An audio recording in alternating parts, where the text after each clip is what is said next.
Bienvenue dans Périple Fantastique, votre émission qui vous fera voyager dans les mythes et les légendes de la cité d'Édimbourg. Pour cette émission, nous allons nous intéresser à deux histoires très différentes, mais qui traitent de la mort comme toile de fond. La première s'intéressera au plus fidèle des compagnons, et la seconde, au trafic de cadavres.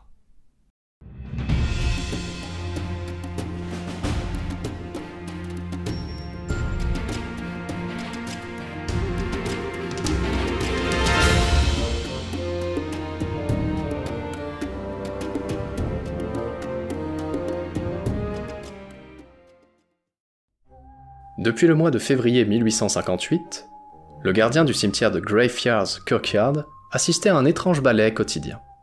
Ce n'était pas celui d'esprits en temps les lieux, comme de nombreuses rumeurs et habitants l'affirmaient, mais la venue d'un bien étrange visiteur. Tous les jours, et sur la même tombe, un petit chien de la race des terriers Skye rendait visite à son défunt maître. Cette veille dura pendant 14 années.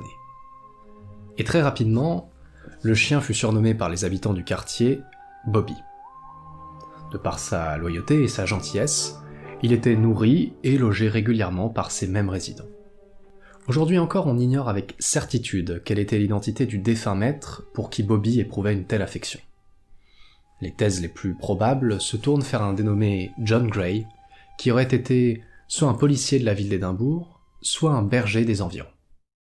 L'animal était devenu à ce point une attraction locale qu'un propriétaire de restaurant, John Trail, avait réussi à le dresser à venir chercher son repas tous les jours à 18h dans son enseigne, faisant bénéficier à sa clientèle d'un spectacle régulier.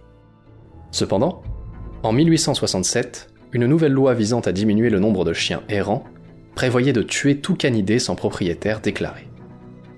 Bobby échappa de justesse à ce funeste destin en étant adopté par Lord Provost William Chambers, qui fut touché par la loyauté de l'animal et son affection. Pour notre seconde histoire, nous allons rester à proximité des cimetières, car comme vous allez pouvoir très vite le constater, certains morts n'ont pas le droit à une sépulture décente.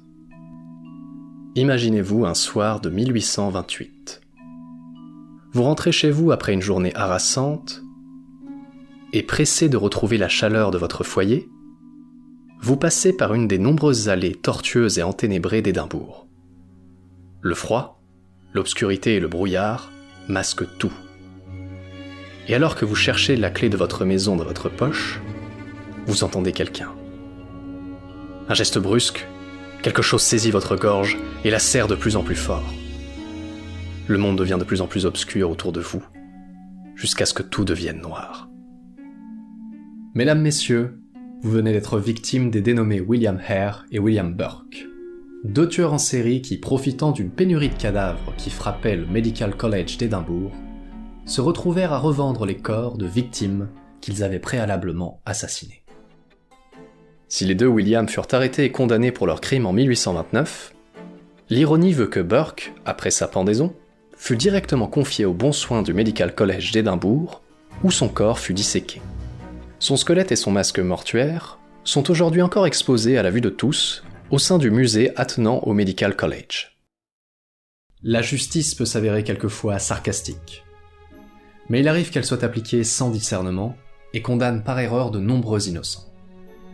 C'est ce que nous verrons dans notre prochaine vidéo, qui traitera de femmes d'Édimbourg ayant subi le courroux de certains juges peu avisés. Allez, salutations voyageurs et à la prochaine.